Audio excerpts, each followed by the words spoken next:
జయ శుభకర వినాయక శ్రీకాణి భాగవర సిద్ధి వినాయక. నమస్కారం. ప్రేక్షకులందరికీ శుభోదయం. ఈనాటి శుభయోగం శీర్షికన శుక్రవారం సందర్భంగా బ్రహ్మాండ పురాణంలో లలితోపాఖ్యానంలో చెప్పబడినటువంటి భండాసుర వధ ఘట్టాన్ని పఠిస్తే లేదా శ్రవణం చేస్తే ఎటువంటి సత్ఫలితాలు కలుగుతాయో, భండాసుర వధ ఘట్టం ఏంటో పరిశీలిద్దాం. ప్రధానంగా బ్రహ్మాండ పురాణంలో చెప్పబడినటువంటి భండాసుర వధ ఘట్టాన్ని శ్రవణం చేసినా పఠించినా దానివల్ల శత్రుబాధలు దృష్టిదోషాల నుంచి సులభంగా బయటపడవచ్చు. భండాసురుడు అనేటటువంటి రాక్షసుడిని సంహరించడానికి చిదగ్నిగుండ సంభూత లలితా అమ్మవారు చిదగ్నిగుండం నుంచి ఆవిర్భవించిన తర్వాత అమ్మవారి దవడల నుంచి నకులేశ్వరీదేవి ఆవిర్భవించింది. ముంగీస స్వరూపంలో ఉన్న అమ్మవారు నకులేశ్వరీదేవి. ఆ తర్వాత అమ్మవారి హృదయం నుంచి మార్తాండ భైరవుడు ఆవిర్భవించాడు. కోట్లాది మంది యోగినులు, భైరవులు అందరూ కూడా అమ్మవారి నుంచి ఆవిర్భవించిన తర్వాత అందరూ కూడా భండాసురుడి సైన్యంతో యుద్ధం చేయడానికి బయలుదేరారు. అప్పటి వరకు అసురమోహిని అనే మాయ భండాసురుడి చుట్టూ ఉంది. ఒక్కసారిగా అసురమోహిని మాయ నుంచి బయటికి రాగానే భండాసురుడికి అనేక చెడు శకునాలు కనిపించినాయి. ఈ చెడు శకునాలకు కారణం ఏంటని అక్కడ ఉన్న భటులను అడిగితే లలితా అమ్మవారు యుద్ధానికి వస్తోందని భటులందరూ భండాసురుడితో పలుకుతారు. అప్పుడు భండాసురుడు లలితా అమ్మవారిని యుద్ధంలో ఎట్టి పరిస్థితుల్లో అమ్మవారి మీద విజయం సాధించాలని, అమ్మవారి మీద యుద్ధం చేయాలని సంకల్పించుకుంటాడు. ఈ యుద్ధం మొత్తం కూడా 9 ప్రత్యేకమైనటువంటి ప్రణాళికలతో ఏర్పాటు చేయబడి ఉందని మనకు బ్రహ్మాండ పురాణంలో చెప్పడం జరిగింది. మొట్టమొదటి యుద్ధ ప్రణాళికలో భండాసురుడు అనేక మంది రాక్షసులను గార్ధబాల మీద, ఒంటెల మీద, సునకాల మీద, భేరుండాల మీద, శరభాల మీద యుద్ధానికి పంపిస్తాడు. అయితే మొదటి రోజు ప్రణాళికలో భండాసురుడు 10 అక్షౌహిణుల సైన్యాన్ని ఇచ్చి దుర్మధుడు అనే పేరు కలిగినటువంటి రాక్షసుణ్ణి యుద్ధానికి పంపిస్తాడు. అక్షౌహిణి అంటే దాని సంఖ్య ఎంతో బ్రహ్మాండ పురాణంలో చెప్పారు. ఒక అక్షౌహిణి అంటే 1:1:3:5 నిష్పత్తిలో ఒక అక్షౌహిణి ఉంటుంది. అంటే అర్థం ఏంటంటే ఒక రథము, ఒక ఏనుగు, 3 గుర్రాలు, 5 భటులు కలిస్తే దాన్ని అక్షౌహిణి అనే పేరుతో పిలుస్తారు. అందుకే ఒక అక్షౌహిణి అంటే మనకు బ్రహ్మాండ పురాణంలో ఏం చెప్పారంటే 21,870 రథాలు, 65,610 గుర్రాలు, 1,09,350 మంది భటులు, అలాగే 21,870 ఏనుగులు. వీటిని ఒక అక్షౌహిణి అంటారు. వీటినిచ్చి దుర్మధుడు అనే పేరు కలిగినటువంటి రాక్షసుణ్ణి 10 అక్షౌహిణుల సైన్యంతో భండాసురుడు అమ్మవారి మీద యుద్ధానికి పంపిస్తాడు. అప్పుడు సంపత్కరీదేవి తన గజబలంతో ఈ దుర్మధుడు అనేటటువంటి రాక్షసుడి మీద విజయం సాధించి దుర్మధుడిని సంహరించిందని, ఇది యుద్ధంలో మొదటి ప్రణాళికలో మొట్టమొదటి ఘట్టమని బ్రహ్మాండ పురాణంలో చెప్పడం జరిగింది. ఈ యుద్ధ ఘట్టాన్ని వింటేనే చాలు మనకున్నటువంటి శత్రుబాధలు, దృష్టి దోషాల నుంచి చాలా సులభంగా బయటపడవచ్చు. రేపటి శుభయోగం శీర్షికన శనివారం సందర్భంగా వెంకటేశ్వర వజ్రకవచ స్తోత్రంలో ఉన్నటువంటి అంతరార్థం ఏంటో, వెంకటేశ్వర వజ్రకవచ స్తోత్రాన్ని పఠిస్తే ఎలాంటి సత్ఫలితాలు కలుగుతాయో పరిశీలిద్దాం. నమస్కారం.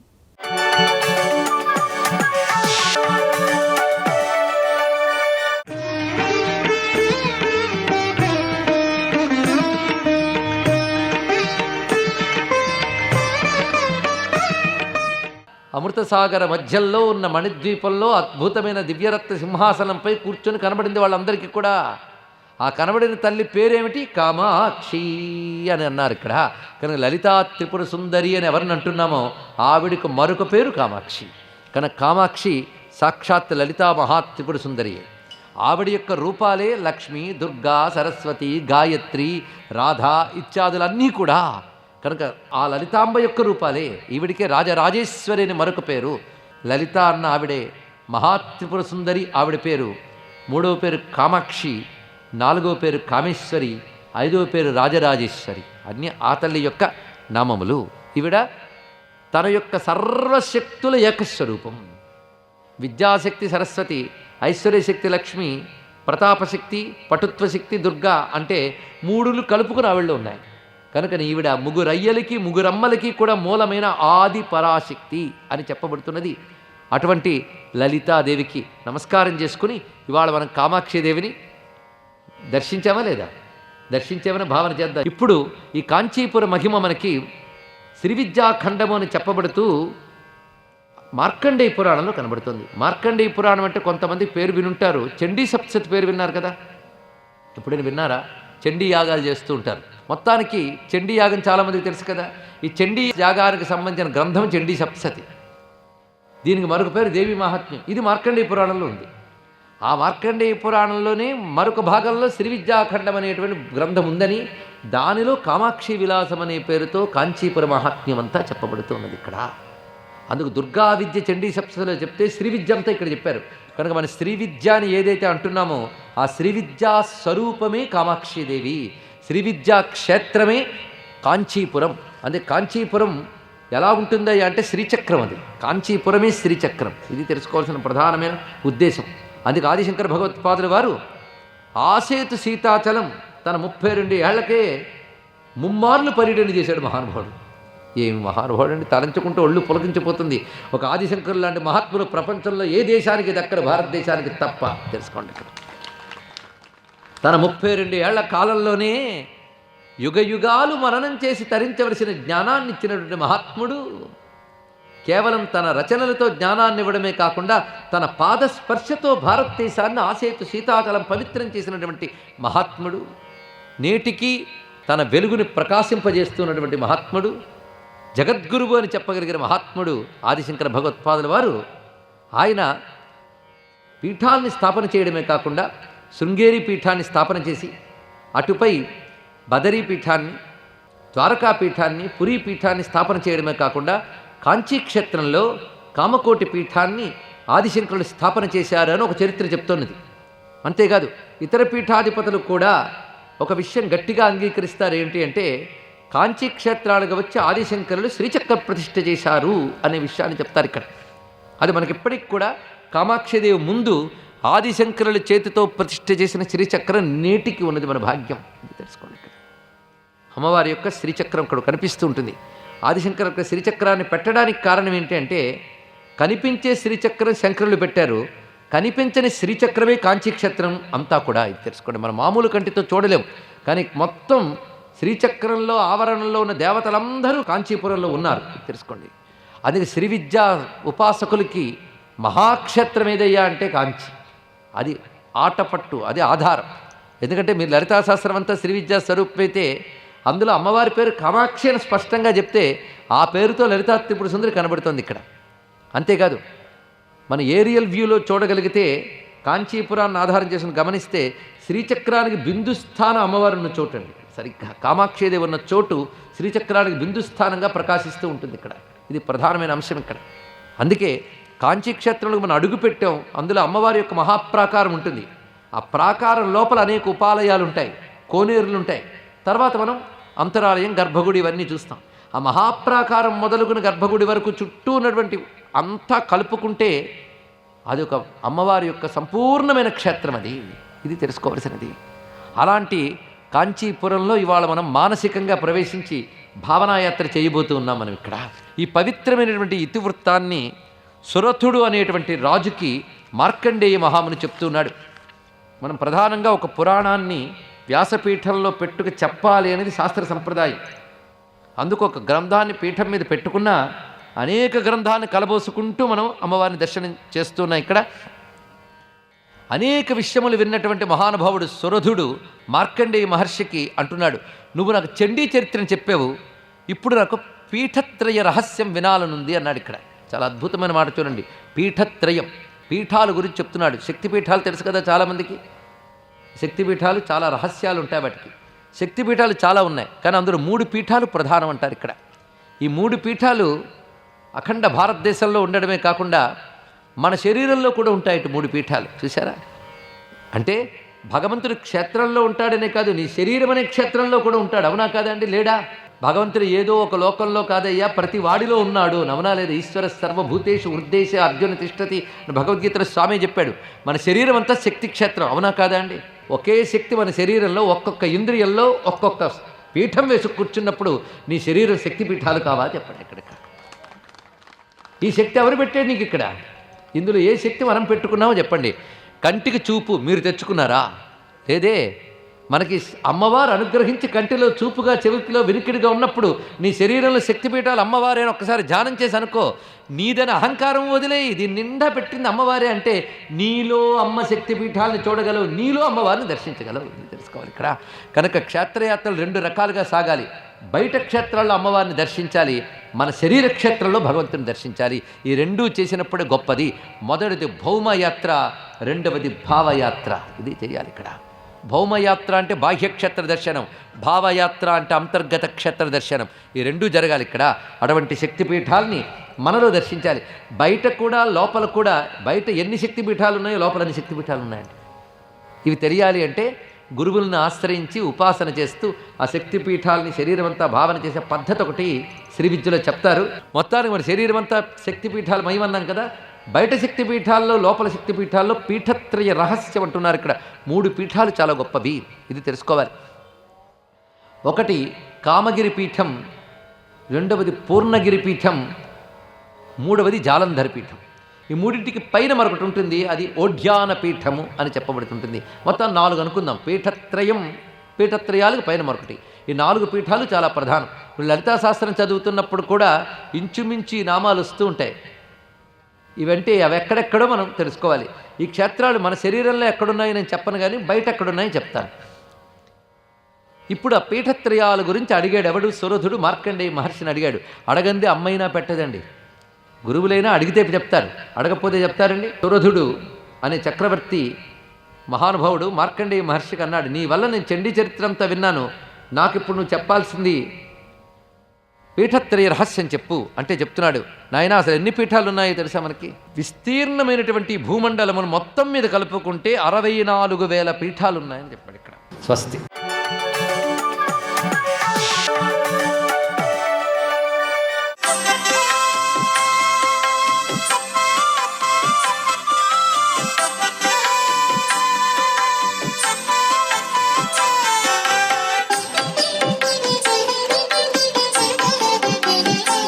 ఓం నమో నారాయణాయ, ఓం నమః శివాయ, శ్రీమాత్రే నమః.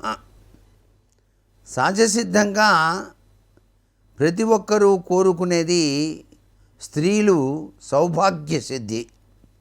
అలాగే వయసు రాగానే అద్వితీయమైనటువంటి ఐశ్వర్యంతో కూడినటువంటి అభివృద్ధికరమైనటువంటి వివాహ ప్రక్రియ. ఈ వివాహం ఆలస్యం కాకుండా కోరుకున్నటువంటి వరుడు అద్వితీయమైన అదృష్టవంతుడుగా ఉండి చక్కటి యోగవంతమైన జీవితం కావాలి అనే కోరుకునేటువంటి స్త్రీలు శుక్రవారం నాడు పాటించవలసినటువంటి గొప్ప నియమం ఒకటి ఉంది.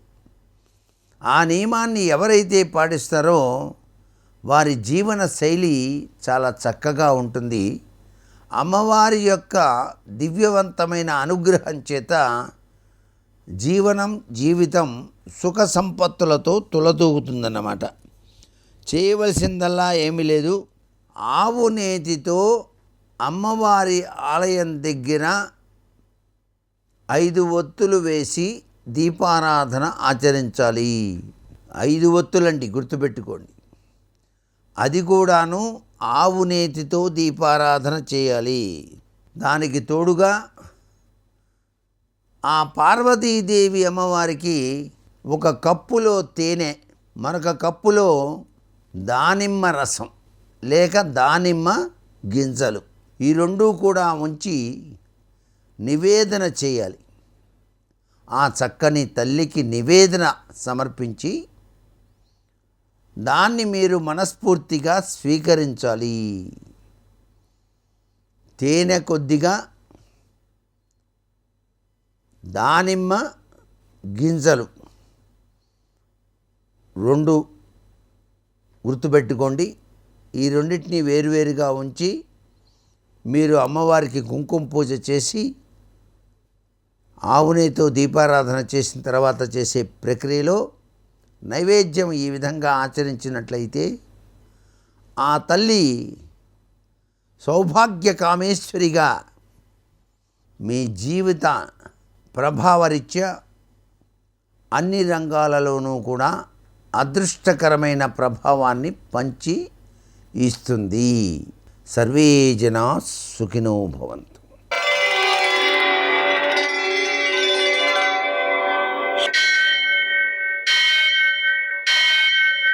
సహస్రశీరుషం దేవం విశ్వాక్షం విశ్వశంభువం విశ్వం నారాయణం దేవమక్షరం పరమం పదం విశ్వతః పరమాం నిత్యం విశ్వం నారాయణగుం హరిం విశ్వమేవేదం పురుషస్తద్విశ్వముపజీవతి పతిం విశ్వస్యాత్మేశ్వరగుం శాశ్వతగుం శివమచ్యుతం నారాయణం మహాజ్ఞేయం విశ్వాత్మానం పరాయణం.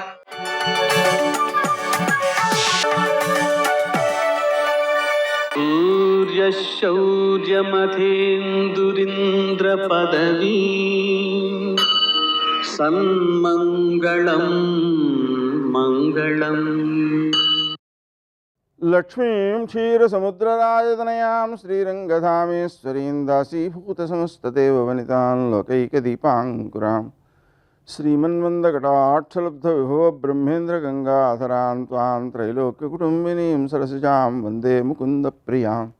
నేటి కాలమాన విశేషాలను గమనిద్దాం.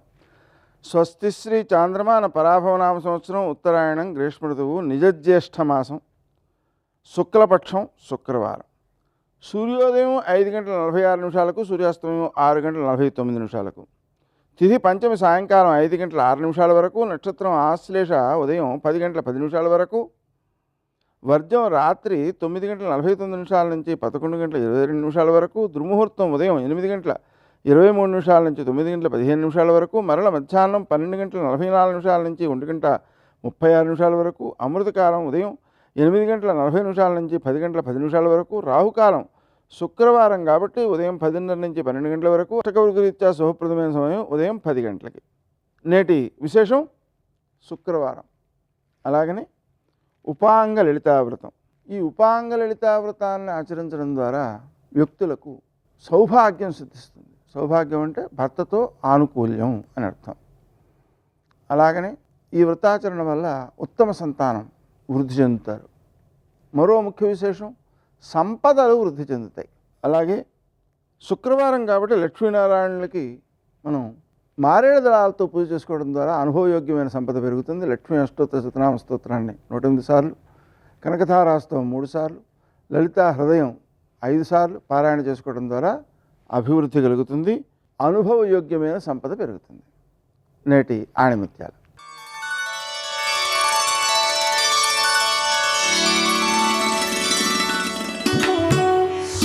కేవలం ధనం చేత ఏ దేశము గొప్పది కాదు.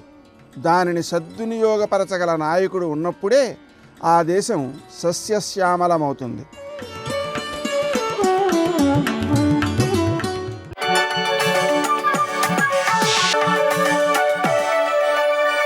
రామదూత హనుమాన్ శ్రీరామదూత హనుమాన్ శ్రీరామదూత హనుమాన్ శ్రీరామదూత హనుమాన్.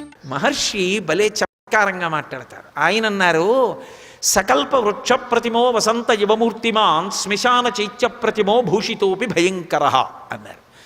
ఆయన అలంకారాలు చూస్తే నిద్రపోయి లేచినా సరే చేతిలో చెరుకు విల్లు లేనటువంటి మన్మధుళ్ళ ఉన్నట్ట, నడిచి వస్తున్నటువంటి వసంత ఋతువులా ఉన్నట్ట, కదిలి వెళ్ళిపోతున్న కల్పవృక్షంలా ఉన్నట్ట. ఇక్కడ వరకు బాగా చెప్పారు. చివరన్నారు, సకల్ప వృక్ష ప్రతిమో వసంత యువమూర్తిమాన్ శ్మశాన చైత్య ప్రతిమో భూషితోపి భయంకర. ఆవిడ అందుకని వ్రీడితాం దుఃఖ సంతప్తాం పరిమ్లానాం తపస్వినీం గ్రహాణాంగారకేణేవ పీడితా వివరోహిణీం అన్నారు మహర్షి. అలా సర్దు కూర్చుంది. ఆయన వస్తువునే మొట్టమొదట ఒక మాట అంటాడు, భీరుహు అని పిలిచాడు. భీరుహు అంటే పిరికిదానా అంటే ఆయన ఉద్దేశ్యం ఏంటంటే నీ మనసులో ఒక పిరికితనం ఉంది. స్వధర్మో రక్షసాం భీరు సర్వధైవన సంచయ గమనం వా పరస్త్రీణాం హరణం సంప్రమధ్యమా. రాముడు ధర్మాత్ముడు, రాముడు ధర్మాత్ముడు అంటుంటావే సీత, నేను కాదా ధర్మాత్ముణ్ణి? నేనెంతటి ధర్మాత్ముణ్ణి? రాక్షసులకి ధర్మం ఏమిటి? పరుల యొక్క భార్య అని చూడకుండా అపహరించి తీసుకురావాలి. నేను చేశానా లేదా? నేను ధర్మాత్ముణ్ణి కాను? స్వధర్మో రక్షసాం భీరు సర్వధైవ రసంతయ గమనం వా పరస్త్రీణాం హరణం సప్రమధ్యమ. ఇదంతే చారు సంజాతే యవ్వనం వ్యతివర్తతే యదతీతం పునర్నైతి శ్రోతశీఘ్రమపామివ. సీత, బెట్టు చేస్తున్నావు నేను ఇంతలా బ్రతిమాలుతుంటే, ఇలాగే నువ్వు కూర్చుంటే యవ్వనం ఉండిపోతుంది అనుకుంటున్నావా? యవ్వనం ప్రవహిస్తున్నటువంటి నది లాంటిది, ముందుకెళ్ళాక ఇక వెనక్కి రాదు. కాలములో యవ్వనం పోతే రాముడు ఎలుకోడు, నేను ఎలుకోడు, వృద్ధురాలివై మిగిలిపోతావు. ఎంత దారుణమైన మాటలు మాట్లాడతాడో. తల్లి ఎంత బాధపడుతుంది ఈ మాటలు విని. అందుకే తన పాపాన్ని తాను వండుకున్నాడు మాటల చేత. ఒకడు మాటల చేత భవిష్యత్ బ్రహ్మ అవుతున్నాడు, ఒకడు మాటల చేత తన మృత్యువుని తాను తెచ్చుకుంటున్నాడు. మాట ఈశ్వరుడు ఇచ్చాడు, కానీ ఆ మాట నువ్వు ఎలా వాడుకుంటావన్న దాని చేత నీ అభ్యున్నతి ఉంటుంది. సుందరకాండ యొక్క తీర్పు. సుందరకాండ వాగ్వైభవం. అందుకే కాబట్టి ఏవం చైతతు కామంతో నస్త్వాం స్పృక్షామి మైథిలీ కామం కామ శరీరం మే యథా కామం ప్రవర్తితాం.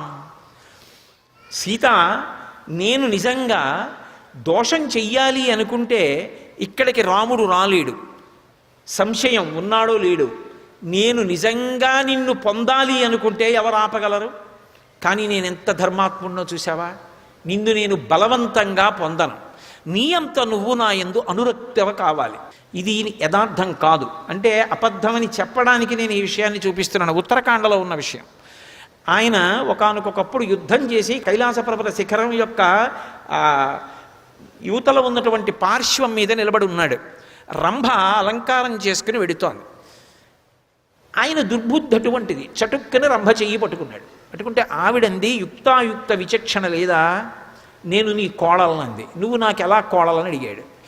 నీకు అన్నగారు కుబేరుడు, మీ ఇద్దరూ విశ్రవసో బ్రహ్మ యొక్క కుమారులు. ఆయన పేరే వైశ్రవణుడు. నేను ఆయన కుమారుడైన నలకూబరుని యొక్క భార్యని. కాబట్టి నేను నీకు కోడల్ని. కోడల పట్ల కామంతో ఉండొచ్చా? ఇంతకన్నా సర్వనాశనం అవ్వడానికి వేరు కారణం ఉంటుందా అని అడిగింది. నువ్వు అప్సర స్త్రీవి, నీకు భర్తృత్వం ఏమిటి, నీకు ఒక భర్త ఏమిటి అని బలవంతంగా అనుభవించాడు ఆవిడ వెళ్ళి నలకూబరుడికి చెప్పింది. నలకూబరుడు వెంటనే శాపం ఇచ్చాడు. ఇక పైన నీ యందు అనురక్త కాని స్త్రీని నువ్వు అనుభవిస్తే నీ తల 7 వ్రక్కలైపోతుందని. అందుకు సీతమ్మ జోలికి వెళ్ళాడు. కట్టుబాటు ముందే జరిగిపోయింది అక్కడ. అది చెప్పడు, దాస్తాడు.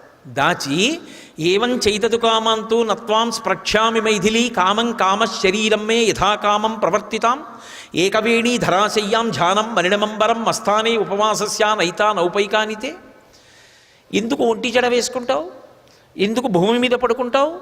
అవన్నీ ఆవిడ పరమ పవిత్రంగా భర్త పక్కన లేనప్పుడు ఇంకొకలా ఉండకూడదని ఆచరిస్తున్నటువంటి నియమాలు. పరమధర్మాత్మురాలు, పరమపతివ్రత. ఏకవేణీ ధరాశయ్యాం ధ్యానం మలినమంబరం. ఎప్పుడూ ఏదో ఆలోచిస్తుంటావు, ధ్యానం చేస్తావు, మట్టి బట్ట కట్టుకుంటావు. ఎన్ని పట్టుబట్టలున్నాయి నేను ఎత్తుకొచ్చినవి. చక్కగా పట్టుబట్ట కట్టుకోవచ్చుగా. మలినమంబరం అస్థాని ఉపవాసస్య. ఇంట్లోనేమో అన్ని వంటకాలు ఉన్నాయి, తినకుండా ఎందుకు అలా చిక్కిపోతావు? అస్థానే ఉపవాసస్య నైతా నౌపైకానితే. పిబ విహర రమస్వ భుంక్ష్వ భోగాన్ ధననిచయం ప్రదిశామి మిథినించ మయి లలనే యథాసుఖత్వం తైచ సమేత్త లలంతో బంధవాస్తే. నేను తలుచుకుంటే ఈ భూమినంతటినీ కూడా తీసుకొచ్చి మీ నాన్నగారు జనక మహారాజు గారికి ఇచ్చేస్తాను. మీ తండ్రి చక్కగా ఏలుకుంటాడు భూమినంతటినీ. మీ బంధువులందరూ ఎంత ఐశ్వర్యాన్ని పొందుతారు. నాకు ఎందరో భార్యలు ఉన్నారు, కొన్ని వేల మంది భార్యలు. వాళ్ళందరి మీద నువ్వు శాసకురాలిగా ఉండు. నీ వెంట తిరుగుతున్నానని చులకన చేస్తున్నావా? నా ఎందు ప్రీతితో చూడు. కాబట్టి అక్కరలేని మాటలన్నీ ఆ తల్లి పట్ల మాట్లాడాడు. ఆ తల్లి చూసింది. చూసి తృణమంతరత కృత్వా ప్రత్యువాచ సుస్మిత నివర్తయ మనోమత్త స్వజనే క్రియతాం మనః. ఆవిడ ఓ గడ్డి పరక తీసి మధ్యలో పెట్టింది. ఎందుకంటే ఒక మహాపతివ్రత పరపురుషుడితో మాట్లాడేటప్పుడు అంటే తనను కామించి ఉండి చూడకూడని చూపు చూస్తున్న వాడితో సరాసరి మాట్లాడకూడదని, మధ్యలో ఏదైనా అభ్యంతరం ఉండాలని ఓ గడ్డి పరక నుంచింది. కాబట్టి తృణమంతరత కృత్వ, కేవలం గడ్డి పరక నుంచింది అంటే అక్కడ గడ్డి పరకే ఉంటుంది తప్ప కాస్త మట్టి ఉండదా? ఓ రాయి ఉండదా?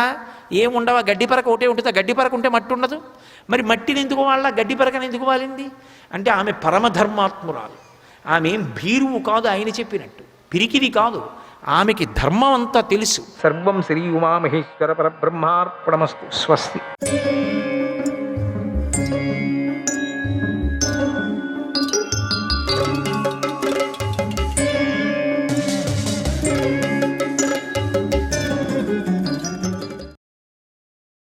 ఈ శిశుపాలుడి బుద్ధి ఇలాగానే ఎగిరెగిరి పడుతూ ఉంటాయి.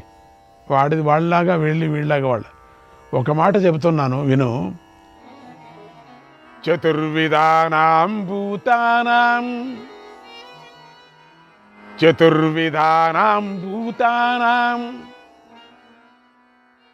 త్రిషు లోకేషు మాధవక ప్రభవశ్చైవ సర్వేషాం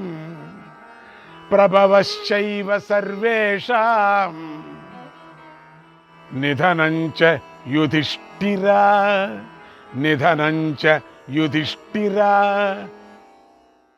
ఓ ధర్మరాజా, 3 లోకాలను ఉన్నటువంటి 4 రకాల ప్రాణులకు కూడా పుట్టటానికి గిట్టటానికి మాధవుడే కారణం.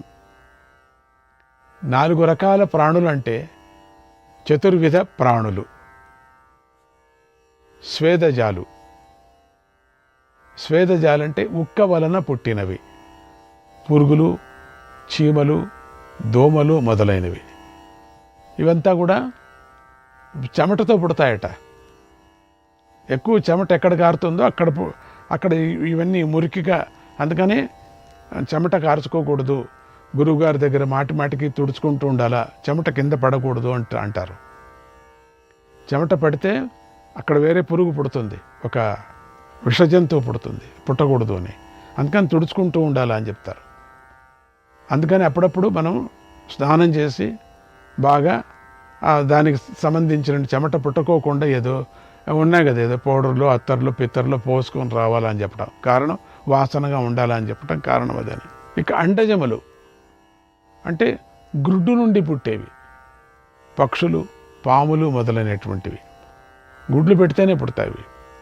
ఉద్భిజాలు భూమి పెకిలించుకొని వచ్చేటువంటివి, చెట్లు మొదలైనటువంటివి. ఇక జరాయుజాలు మావి గర్భం వలన పుట్టేటువంటివి, గర్భం వలన పుట్టేటువంటి మనుష్యులు, పశువులు మొదలైనటువంటివి. ఈ 4 రకాల జీవుల పుట్టుకకు గిట్టుకకు భగవంతుడే కారణం, ఎవ్వరూ కారణం కాదు అన్నాడు. ఈ మాటలు విని శిశుపాలుడు భీష్ముడితో దురుసుగా మాట్లాడాడు, కారు కూతలను కూశాడు. అంటే ఇష్టం వచ్చినట్టు, కారు కూతలంటే నోటికొచ్చినట్టుగా. శ్రీకృష్ణాయ పరమాత్మనే నమః. 41వ అధ్యాయం. రాజసూయ యాగసభలో రాజులందరి ఎదుట భీష్ముడు శ్రీకృష్ణుడి తత్వాన్ని, శ్రీకృష్ణుడి చరిత్రను ఎంతో అద్భుతంగా వివరించాడు. అదంతా విని శిశుపాలుడి కడుపు మండిపోయింది. భీష్ముడితో ఇలా అన్నాడు: కులాన్ని కళంకితం చేసిన ఓ భీష్మ, భయంకరమైన శపథాలను చేస్తూ నిందిస్తూ రాజులను ఎందుకు భయపెడతావు? నువ్వు ఏదేదో అది ఇది చెప్తున్నావు, మాయా మాటలు చెప్తూ ఆ ధర్మం ఈ ధర్మం చెప్తున్నావు, ఇంకా భయపడిస్తున్నావు. ఇంకా పైకి లేచిపోయే టైం వచ్చింది వాళ్ళందరికీ, ధర్మరాజు వాళ్ళందరికీ. ఈ టైంలో నీదేంటి బోధనిది? అందరికన్నా పెద్దవాడై ఉండి కూడా, నీకు తెలిసి కూడా నువ్వు ఇలాంటి పనులు చేయించవచ్చా? చెప్పు. ఆ అక్రూరుడు చూడు, ఎంత నోరు మూసుకొని కూర్చున్నాడు, పాపం వినపడదు కూడా కూర్చున్నాడు. నీదేంటి? నీ వయసే కదా వాడికి. ఆ ఉగ్రసేనుడు చూడు, పాపం కృష్ణుడు పక్కలో కూర్చున్నాడు చూడు. ఏది జరుగుతుందో గట్టిగా చెప్పాలి, ఆయనకు తెలుసా? ఆయన మాటకి ఎంత వచ్చిందో తెలీదు. నువ్వు మాత్రం పెద్దవాడు, నువ్వు ఈ పనులు చేయటానికి నీకు సిగ్గులేదా? నేర్చుకో ఉగ్రసేనుడు చూసి నువ్వు ఇప్పుడు. అందుకే ఇలా అధర్మంగా మాట్లాడావు నువ్వు. అవునులే, ఇలాగే మాట్లాడాలి. అలా మాట్లాడితేనే బాగుంటుంది కదా నీకు. నీలో ఇంకో ఆశ్చర్యాన్ని కలిగించే విషయం ఉంది. ఎంత ఆశ్చర్యం తెలుసో? చీరగట్టితే. అదేంటంటే, నువ్వు కురువంశంలో ఉత్తముడు అని పేరు పొందావు కదా. ఆహా, అందరికన్నా పెద్దవాడు నువ్వు. ఆ ఉగ్రసేనుడు ఆడికన్నా పెద్దవాడు తెలుసా నీకు? మళ్ళీ ఎందుకు చూపిస్తున్నాడో తెలీదు. ఉగ్రసేనుడు అడుగుతున్నాడు కృష్ణుడిని, ఏంటి అంటున్నాడు. నువ్వు కూర్చో, ఏం లేదు ఊరుకో, ఆ భీముడి దగ్గర వెళ్ళి కూర్చో, నువ్వు ఇక్కడ కాదు వెళ్ళేది, భీముడి దగ్గరికే. ఆయనే రమ్మంటానులే, భీముడే వచ్చి కూర్చో. భీముడే వచ్చి కూర్చున్నాడు. ఏంటి జరుగుతుంది? వంట ఇంటికి పోదాము రా, మనకెందుకు ఇదంతా, చూసుకుంటారు. వంటింటికే, నన్నెందుకు వంటింటి, కొత్త తిండి చేశారు, చూస్తాం, వెళదాం. నువ్వు కురువంశంలో ఉత్తముడని పేరు పొందావు కదా, ఇంకా తిడుతున్నాడు. నీకెందుకులే స్వామి, రాజా మహారాజా కదా, ఉగ్రసేనుడు మహారాజు కదా, అందుకని ఉగ్రసేన నువ్వు ఊరికే ఉండన్నా. ఇప్పుడు నిన్ను పొగుడుతున్నా, నన్ను పొగుడుతున్నారా, ఓ మంచి పనిలేండి. నువ్వు కురువంశంలో ఉత్తముడని పేరు పొందావు కదా. భీష్ముడిని తిడుతున్నాడు వీడు. ఆ పేరు నీకెలా వచ్చిందో ఎంత ఆలోచించినా నాకు తెలియటం లేదు, బుర్ర వేడెక్కినా నాకు అర్థం కావటం లేదు. నిన్నెందుకు పెద్దవాళ్ళని పెట్టారు తెలియటం లేదు. ఎందుకంటే నువ్వు ఒక దుర్మార్గుడువు, చెడు ప్రవర్తన గలవాడువు. ఒక నావకు ఇంకొక నావ కట్టి తీసుకొని వెళ్ళినట్లుగా, ఒక గుడ్డివాడు తన వెనుక ఇంకొక గుడ్డివాడిని తీసుకొని వెళ్ళినట్లుగా నువ్వు వీరందరినీ తీసుకొని వెళుతున్నావు. నువ్వు గుడ్డుడు, వీళ్ళంతా గుడ్డివాళ్లే. ఏం నన్ను చెవిటోడు అంటున్నాడా? అయ్యో నీ కథ కాదయ్యా, ఊరికే ఉండు. ఇదొకటి నాకు, కృష్ణ నువ్వు చూసుకోపా, చెడు నడవడిక గల నిన్నే వీరు పట్టుకుంటున్నారు. ఎంత నడవడిక నీది బాగాలేదు తెలుసా? మళ్ళీ మళ్ళీ నిన్నే పట్టుకుంటున్నారు, నిన్నే అడుగుతున్నారు పని లేక. ఈ వేళ వాళ్ళని అడగచ్చు కదా, మహారాజా లేడు ఉగ్రసేన అడగచ్చు కదా. ఏంటి నా తట్టు చూపిస్తున్నాడు? ఏం లేదు, నువ్వు మంచివాడని చూపి. ఓహో, నీ వెనకే వస్తున్నారు వీళ్ళంతా కూడా. ఎందుకంటే సభలో ఉండే అంత పెద్ద సభల ఉగ్రసేనుడు మహారాజును మర్చిపోవటం బాగలేదు కదండి. అందుకని ఇదే నాకు అర్థం కావటం లేదు. భీష్ముడిని పట్టుకున్నారే ధర్మరాజా, ఏంటిది? ఏ మహత్తు చేశావో ఏమో నువ్వు, ఏ మాయ చేశావో ఏమో నువ్వు ఏ మత్తు మందు పెట్టావో ఏమో వీళ్ళందరికీ. చిన్నప్పుడే నువ్వు ఏదో చేశావు వీళ్ళకి. మత్తు మందు జిన్నం కొంచెం ఇట్టి ఎప్పుడు మత్తులో, ఎప్పుడు తాత తాత తాత తాత భీష్మ అని తిరుగుతూ ఉంటారు. నేను అప్పటి నుంచి చూస్తున్నా, ఏదో మత్తు మందు పెట్టారు. వీరందరూ దుర్మార్గుడైన నిన్ను పట్టుకోవటం ఏమిటి? నువ్వు చెప్పినట్టు వినటం ఏమిటి? వీళ్ళంతా నువ్వు చెప్పినట్టు చేయటం ఏమిటి? ఇదేమీ బాగలేదు, నాకు నచ్చలేదు. వీడికి నచ్చకపోతే ఏం చేస్తావు దానికి? ఈ కృష్ణుడు పూతనను చంపిన దగ్గర నుంచి చేసిన పనులన్నీ నువ్వు చెప్పావు కదా, ఏదేదో చెప్పుకొచ్చావు. నేను విని చెవులో దూది పెట్టుకుని వచ్చేసా. దూదే వినలేకపోయా నేను. నిజంగా కదా, పాపిష్టి కదా, అందుకని వినలేకపోయా. కృష్ణుడి మహిమని వినలేక దూది పెట్టుకున్నాడట ఉగ్రసేనుడు. ఏది నా చెవులు నాదే చూపిస్తున్నాడా అని. ఇంకంతకన్నా పని లేదు ఆ శిశుపాలుడికి, నీ చెవులే చూపిస్తున్నాడు. అదే ఇట్లా అంటున్నాడు కదా, అంటే నీకు వినపడుతుంది బాగా. అదే అందరికీ చెప్తున్నా, నాకు వినపడుతున్నా, ఎవరు కూడా నా మాట వినటం లేదు. సరే అయింది. ఇక్కడ ఇది జరుగుతుంటే అది అక్కడ జరుగుతుంది. ఇక్కడ చాలా సీరియస్గా జరుగుతున్నది. ఇక్కడ చూస్తే ఇది ఈయన పాపం ఊరికే లేయటం కూర్చోవటం చేస్తున్నాడు. పూతనను చంపిన దగ్గర నుంచి నువ్వు ఏదేదో చెప్పుకొచ్చావే కథ, అది ఏం కథ చెప్పావయ్యా నువ్వు? అబ్బా ఎంత అబద్ధం అల్లి పెట్టేశావు. శిశుపాలుడు అప్పుడే చూడండి, అప్పుడే జరిగిన కథనే అల్లావని చెప్పితే ఇంకిప్పుడు జనం వదులుతారా? పిటీలు కోస్తున్నామంటారు తెలుసా. ఇప్పుడు ఇంకా ఏదేదో చెప్తారు. అబ్బా రైళ్ళు పరిగెత్తుతూనే అంటారు, ఎక్స్ప్రెస్ అంటారు, ఇదేదో హాస్యాలన్నీ చేస్తారు. నీ భజన వింటూ ఉంటే నా మనస్సు ఉంది కదా, బగబగా మండిపోతుంది. మంచి పనే, హోమకుండం లేదు కాబట్టి నీ మీదే మేము వేయటం, బగబగా మండించటం అంటే నేను అంటున్నాను, అది కాదు అది అని శిశుపాలుడు అంటున్నాడు. ఇక్కడ ఈ కృష్ణుడు గర్వం గలవాడు, మళ్ళీ కృష్ణుడు తోటి చూపిస్తున్నాడు. గర్వం గలవాడు, మూర్ఖుడు, ఇతడిని ఎందుకు పొగుడతావు? ఇతడిని ఎందుకు నువ్వు భజిస్తావు? భజిస్తే నన్ను భజించు. ఇలా భజన చేస్తున్నందుకు నీ నాలుక ఎందుకు 100 ముక్కలైపోవటం లేదో నాకు అర్థం కావటం లేదు. నీ లోనకులను చీల్చి ముక్కలు చేయాలా, భజన చేయకూడదు. ఇతడు చేసిన పనులు చూసి చిన్నపిల్లలు కూడా ఇతడిని తిడతారు తెలుసా. మరి నువ్వేమో పెద్దవాడు, 4 ముక్కలు చదువుకున్నవాడు, కాస్త జ్ఞానం గలవాడు. నీ తెలివి ఏమైంది? నీ బుద్ధి ఏమైంది? నీ జ్ఞానం ఏమైంది?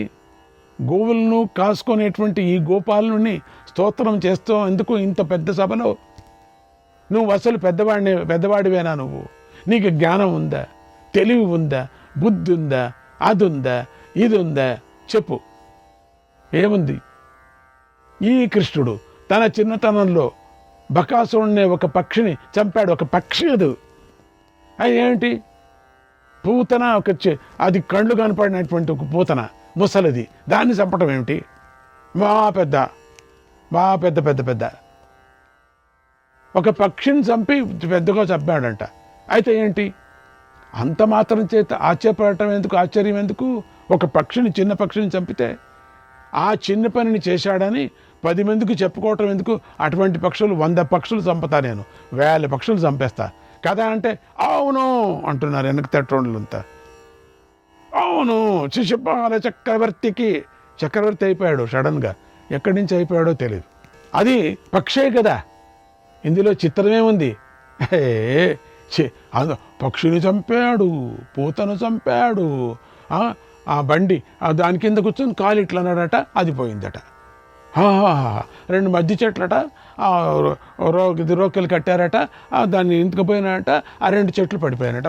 2 చెట్లు, 2 చెట్లు కింద పడిపోతేనే ఆ 2 చెట్ల నుంచి ఏదేదో ఎంత కథలు చెప్తారు. ఏంటిది?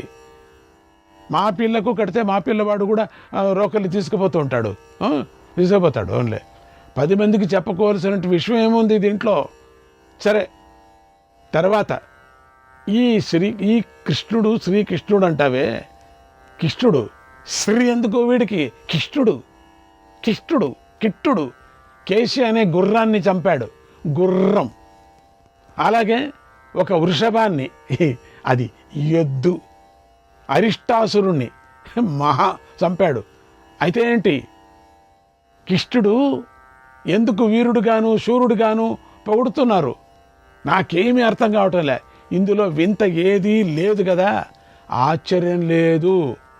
కిష్టుడు గొప్పవాడు అని ఎందుకు గంతులు వేస్తున్నాడు? కృష్ణుడు గొప్పవాడని. ఇది ఆశ్చర్యాన్ని కలిగించే విషయమే కాదు, స్తుతి చేయవలసిన విషయమే కాదు. మీకు బాగా అర్థం కావటానికి ఒక ఉదాహరణ చెప్తాను, వినండి. ఒక ఉపన్యాసం చెప్పడానికి ప్రారంభం చేశాడు. కర్ర ముక్కలకు చైతన్యం ఉండదు, తెలుసా? కర్ర ముక్కలకు చైతన్యం ఉండదు.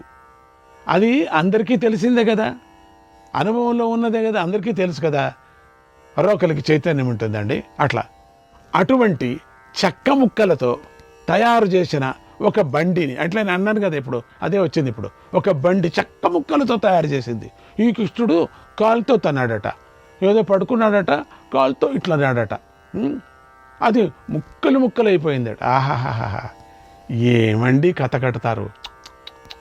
ఆ చిన్న పిల్లకాయకి ఆ బండిని తన్నేంత శక్తి ఎక్కడి నుంచి వస్తుందండి?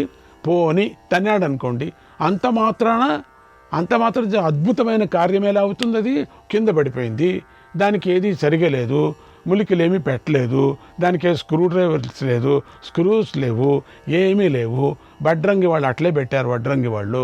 అది అట్లే ఎన్నో పాతది. అది ఆ పాత దాన్ని తన్నిన దానికి ఊరు వాళ్ళంతా పొగిడింది. పనిలే, చైతన్యం లేని దానిలో సత్వం ఎక్కడుంటుంది? సత్వం ఉండదు. అందుకే క్రింద పడిపోయింది. అది పడపడాని ఎన్నో రోజులుగా ఉండింది, అది చేతులు పెట్టిపోయింది.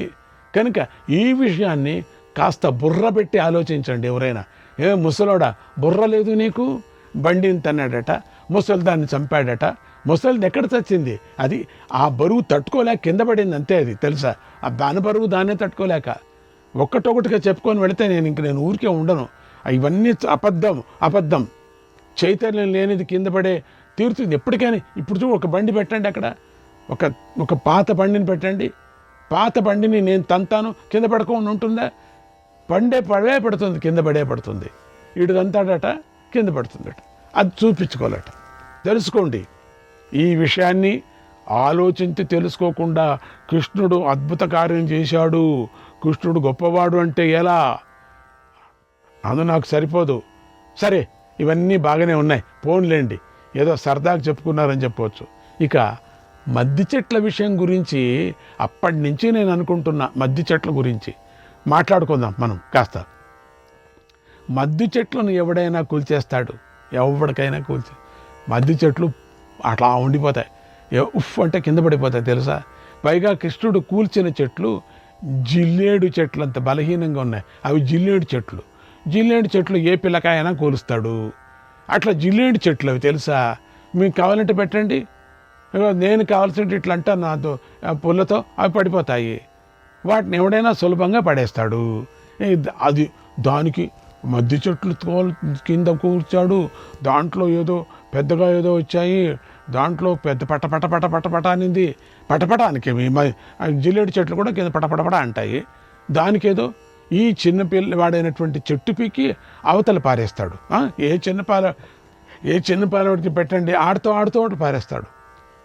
ఈ కృష్ణుడు అలాగే చేశాడు, సులభమే కనుక అవలీలుగా పడేశాడు. ఇందులో వింతేముంది, వాడికి గాడిదలాగా పెద్దవాడే అప్పుడు నడిచేవాడు, గాడిదలాగా ఉన్నాడు, వాడు పడేకేమి పడేస్తాడు, బాగా పడేస్తాడు. ఈ పని చేసినందుకు కృష్ణుడిని గొప్పవాడు అంటారేమిటి మీరు? వెన్నపూసలు దొంగతనం చేసుకొని తిన్నాడు. తర్వాత ఈ కృష్ణుడు అఘాసురుడు అనే ఒక పాముని మా ఇంట్లో పురుగులు దండి వస్తుంటాయి పాములు, అట్లా చంపినట్టుగా చంపాడు. చంపితే పాముని చంపాడు. పాము పురుగో ఎవరికి తెలుస్తుంది? అవి నీళ్ళ పాములాగా ఉంటాయి. వద్దులేండి, ఆ చేపలకి పట్టేది పెడతామే, అవి కూడా చిన్నవి అవి ఉంటాయి, అవి మట్టి పురుగులు. ఆ మట్టి పురుగునే చంపిన దానికి పెద్ద పాము. బోబ్బా ఏమి వివరణ చేసుకొని చెప్పావయ్యా. అసలు ఈ విషయం మనం మాట్లాడుకోవలసిన పని లేదు. ఇంత పెద్ద సభలో పాముని చంపాడు, పక్షిని చంపాడు, పిట్టని చంపాడు, 2 చెట్లను కింద వేశాడు, ఒక బండిని కింద వేశాడు, ఆ తర్వాత ఆ పూతను చంపాడు. ఏంటిదంతా? ఇది కథనా? ఇది ఎందుకు ఇంత వింతగా చేశారు? చిన్నప్పుడు నేను కూడా చేశానండి, మా అమ్మ కూడా రాసి పెట్టింది, చాలా కథలంతా రాసి పెట్టింది తెలుసా. ఏమనుకున్నావు? మా నాన్న రాసి పెట్టాడు, మా మామ రాసి పెట్టాడు, మా సోదర మామ రాసి పెట్టాడు, మా మేనమామ రాసి అయ్యో వాళ్ళంతా రాసి పెట్టారు. నేను అది ఇచ్చేశానంట. ఒకరోజు కుండను తన్నానంట, కుండ నిండా వండిన పాలన్నీ కింద పోయాయట. అదే ఒక పెద్ద చరిత్ర. కుండను తన్నాడట, వెన్నపూస దొంగిలించాడట, ఇదొక చరిత్రనా? ఆడాళ్ళతో తిరిగాడట, ఇదొక చరిత్రనా? అసలు అది ఒక విశేషమే కాదు. ఇది ఎంత పెద్ద సభ, ఇది విశేషమా? అందుచేత ఈ పాము విషయం గురించి అందరూ మర్చిపోండి. నేను మర్చిపోయాను లేండి, పోనీ. ఇక ఈ కృష్ణుడు ఒక చిన్న గుట్టును, గోవర్ధన పర్వతాన్ని ఎత్తి పట్టుకున్నాడు కదా. కొద్దిగా ఆ విషయాన్ని గురించి మాట్లాడుకుందాం. నాకు అక్కడ ఒక డౌట్ వచ్చింది, మాట్లాడుకుందాం. అది నిజంగా గుట్ట కాదు, అది ఒక చిన్న పుట్ట. నేను చూసుకొని వచ్చాను, ఒక చిన్న పుట్ట. దాని పేరు గోవర్ధన పర్వతం. చిన్నపిల్లలంతా పెట్టుకున్నారు, ఆట ఆడుకునేటప్పుడు చుట్టూ తిరగటం గోవర్ధన పర్వతం అని పెట్టుకున్నారు. అది ఒక చిన్న పుట్ట. పాములు గీములు చిన్నగా వెళుతుంటాయే చెదులు, ఆ చెదులు పాములు కూడా లేదు దాంట్లో. అది చీమల పుట్ట. అది చీమల పుట్ట అంత ఉంది. పుట్ట ఎత్తటం సులభమే కదా చిన్నపిల్లలకి, ఎత్తాడు. అందుకే కృష్ణుడు సులభంగా ఎత్తేశాడు. వారం రోజుల్లాగా పట్టుకున్నాడు. కృష్ణుడు ఈ పని చేసినందుకు నాకు వణుకు రాలేదు, నాకు ఒళ్ళు జలధరించలేదు, నేను కళ్ళు తిరిగి కింద పడిపోలేదు, మైకంలో తూలిపోవటం లేదు, నాకేమనిపించలేదు. చిన్న పుట్టను పైకి పెట్టుకున్నాడట, ఒళ్ళు జలధరించిందట ఈ ముసలోడికి. అక్కడ ఉండే జనానికంతా, ఆ గోపికలకి అందరికీ కూడా కింద పడిపోయినారట. అందరూ కూడా వాళ్ళ నాన్న కింద పడిపోయినాడట, నందగోకులుడు అందరూ పడిపోయారట. ఏం కథ చెప్తావా ముసలాయన? శ్రీకృష్ణాయ పరమాత్మనే నమః.